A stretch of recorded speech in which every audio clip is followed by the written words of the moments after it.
Ce que j'aime défendre toujours, c'est une vision de la société qui croit en elle en fait. J'ai envie que les gens se fassent confiance, j'ai envie qu'ils réalisent leurs rêves, j'ai envie qu'ils croient en eux. Donc j'adore les genres de projets qui donnent cette force-là aux gens.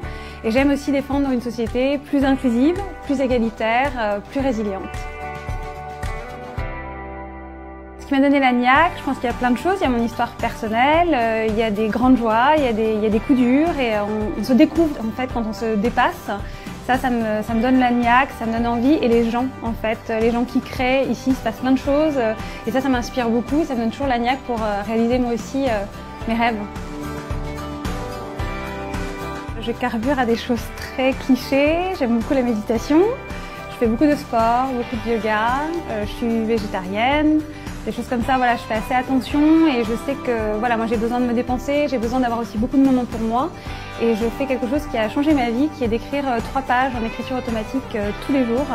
Et ça, c'est quelque chose qui est hyper utile pour mettre ses émotions, ses peurs, ses doutes et ses envies tous les jours en fait sur papier.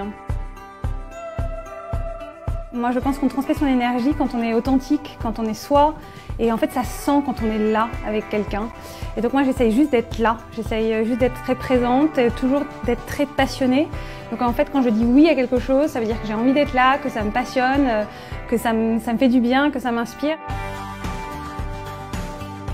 J'ai écrit un livre. Pour moi, ça a été super important. J'ai jamais pensé que je pourrais le faire et je l'ai fait de la première ligne à la dernière ligne. Ça, c'était quelque chose de très important pour moi. Je sais que c'est des succès, mais c'est des choses dont je suis fière.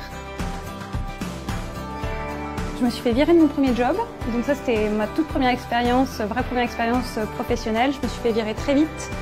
Je me vois en train de pleurer dans la rue en me disant bon bah voilà, super, ça commence bien. Et en fait ça a été la chance de ma vie parce qu'en fait j'étais pas faite pour cette vie-là, j'étais pas faite pour ce job-là. Et ça allait m'obliger à être déviante et à choisir un chemin qui n'était pas tout tracé. Donc c'est un échec qui a été capital en fait pour moi.